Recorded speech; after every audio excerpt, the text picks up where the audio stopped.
નમસ્કાર વિદ્યાર્થી મિત્રો, આજના વિડીયોની અંદર આપણે ધોરણ 9 વિષય સામાજિક વિજ્ઞાનનું પ્રથમ પરીક્ષા 2025નું તારીખ 13/10/2025ના રોજ લેવાયેલ બનાસકાંઠા જિલ્લાના ઓરિજિનલ પેપરનું સોલ્યુશન કરવાના છીએ.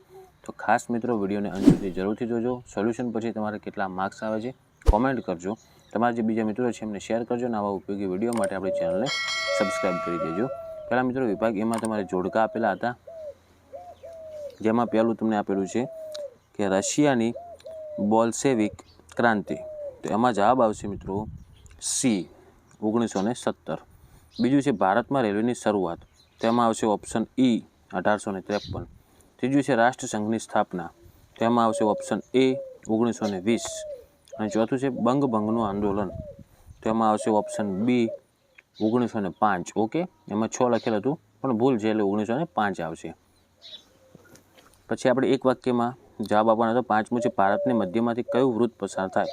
તેમાં જવાબ આવશે કર્કવૃત્ત. છઠ્ઠું, ડૉક્ટર બાબા સાહેબ આંબેડકરે કયા હકને બંધારણના આત્મા સમાન ગણાવ્યો છે. તો એમાં જવાબ આવશે મિત્રો બંધારણીય ઇલાજોનો હક. ઓકે. પછી સાતમો, મૂળભૂત અધિકાર દિવસ ક્યારે ઉજવવામાં આવે છે. તો એ આવશે મિત્રો 10 ડિસેમ્બર. ઓકે.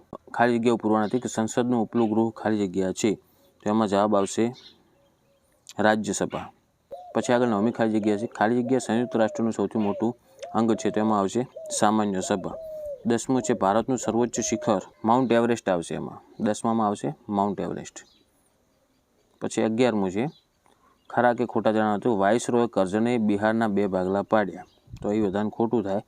12મું છે ફાસિસ્ટ પગનો સ્થાપક બેન્ટો મુસોલિની હતો. તો એ ખરું થશે. 13મું છે લોર્ડ મિન્ટો મુસ્લિમ કોમવાદના જનક કહેવાય છે. તો આ ખરું થશે. વિકલ્પ પસંદ કરવાનો હતો, જેમાં 14મું છે ભારતની બંધારણ સભામાં કુલ કેટલા સભ્યો હતા. તેમાં જવાબ આવશે મિત્રો ઓપ્શન બી કરવાનો 389, જેમાં ટાઈપિંગ ભૂલ હતી એટલે. પછી 15મું છે વૈશ્વિક મહામંદી ક્યારે આવી હતી. તો એમાં જવાબ આવશે મિત્રો 1929માં. તો ઓપ્શન ડી જવાબ આવશે. પછી વિભાગ બીમાં જોઈએ આપણે કે પહેલું છે 16મું સહકાર યોજનાની કોઈપણ 2 શરતો જણાવો. તો પહેલી આવશે યોજના સ્વીકારનાર રાજાએ કંપનીની લશ્કરી ટુકડીને પોતાના રાજ્યમાં રાખવી પડતી હતી. અને બીજું, આ લશ્કરી ટુકડીનો ખર્ચ રાજાએ ભોગવવાનો રહેતો હતો. ઓકે. પછી 17મો પ્રથમ વિશ્વ માટે કયા કયા કારણો જવાબદાર હતા. તો એમાં કારણો લખવાના હતા કે આર્થિક પરિબળો, સૈન્યવાદ, જૂથબંધી અને ગુપ્ત સંધિઓ, ઉગ્ર રાષ્ટ્રવાદની ભાવના અને વર્તમાનપત્રોનો ફાળો. 18મો સંયુક્ત રાષ્ટ્રના અંગોના નામ લખવાના હતા. તો જેમાં આવશે સામાન્ય સભા, સલામતી સમિતિ, આર્થિક અને સામાજિક સમિતિ, પછી વાલીપણા સમિતિ, સચિવાલય અને આંતરરાષ્ટ્રીય અદાલત. પછી 19મો છે કે રોલેટ એક્ટ સમજાવવાનું હતું.